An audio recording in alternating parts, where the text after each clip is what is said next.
কি করছো তুমি এটা? হ্যাঁ তুমি, তোমাকেই বলছি। আমাকে বলো না ভাই, এটা তুমি কি করছো?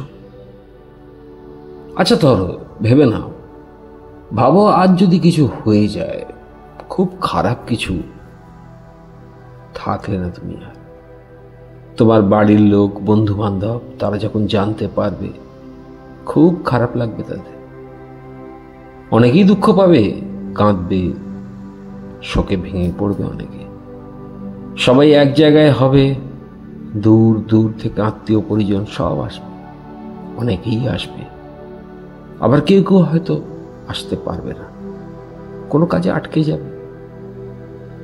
এক এক করে লোকজন 13 দিন পর্যন্ত আসতে যেতে থাকবে তোমার বাড়িতে। তারপর কি হবে? ধীরে ধীরে বাকি লোক নর্মাল হয়ে যাবে, আরো বেশ কিছু সময় লাগবে, তারপর পরিবারের লোকজনও নর্মাল হয়ে যাবে। ভেতরে কষ্ট হবে তো, তোমার চলে যাবার শূন্যতা বোধ হবে পদে পদে, কিন্তু সময়ের সঙ্গে তোমাকে ছাড়া বাঁচতে শিখে যাবে তারা। সবটাই ওই কিছু দিন, মাস বা বছরের ব্যাপার। বলে না, সময় সব ভুলিয়ে দেয়। তারপর ওই কোনো বিশেষ দিন বা অনুষ্ঠান থাকলে, তোমার জন্মদিন এলে তোমার বাড়িতে, তখন তোমার কথা মনে পড়বে। তোমার একটা ছবি থাকবে ঘরে, তাতে মালা দেওয়া হবে, ধূপ দেওয়া হবে। আর যে চাকরি, যার জন্য তুমি এত স্ট্রেসড থাকো, এত টেনশন নাও, কোম্পানির ভালোর জন্য, আরো প্রফিটের জন্য দৌড়ে বেড়াও, 3 দিনের মধ্যে তোমার জায়গায় অন্য কাউকে বসিয়ে দেওয়া হবে ওই চেয়ারে। সব যেমন চলছিল তেমন চলতে থাকবে, সবাই এগোতে থাকবে, আর তুমি কি নিয়ে যাবে?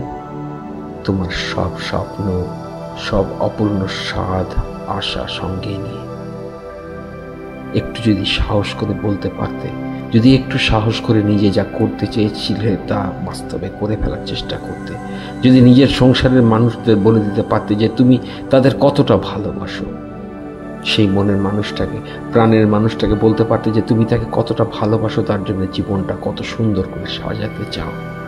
শুধুমাত্র যদি একবার একটু সাহস করতে, তাহলে এটা ভেবে শান্তি পেতে, যতদিন ছিলে খুশি নিয়ে আনন্দ করেছিলে।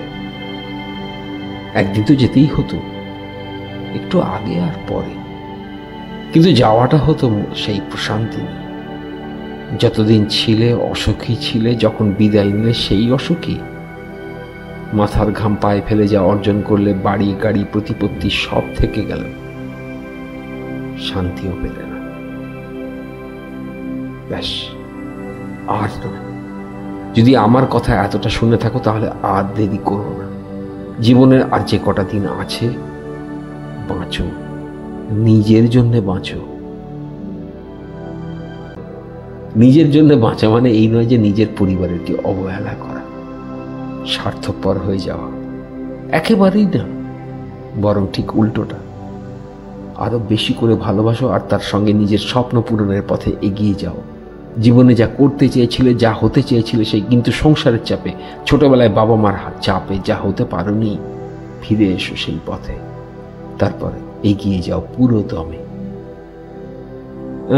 ঠিক আছে, করছি, করব, এসব নয়। ধরে নাও কাল রাত 12টায় যমরাজ আসবেন তোমায় নিতে, তাই যা করতে হবে তার আগেই সেই জোশ, সেই এনার্জি নিয়ে এগিয়ে যাও। ধরে নাও এই তোমার শেষ সুযোগ, অন্যের কাছে নয়, নিজের কাছে, নিজের যোগ্যতা প্রতিষ্ঠা করার শেষ সুযোগ। সব চলবে তোমাকে ছাড়া, সবাই তোমাকে ছাড়া বাঁচতে শিখে যাবে। তাহলে কেন তুমি এক রাশ হতাশা নিয়ে চলে যাবে? ঠিক পারবে। একবার তো ঘুরে দাঁড়াও, চেষ্টা করে দেখো, দেখবে ঠিক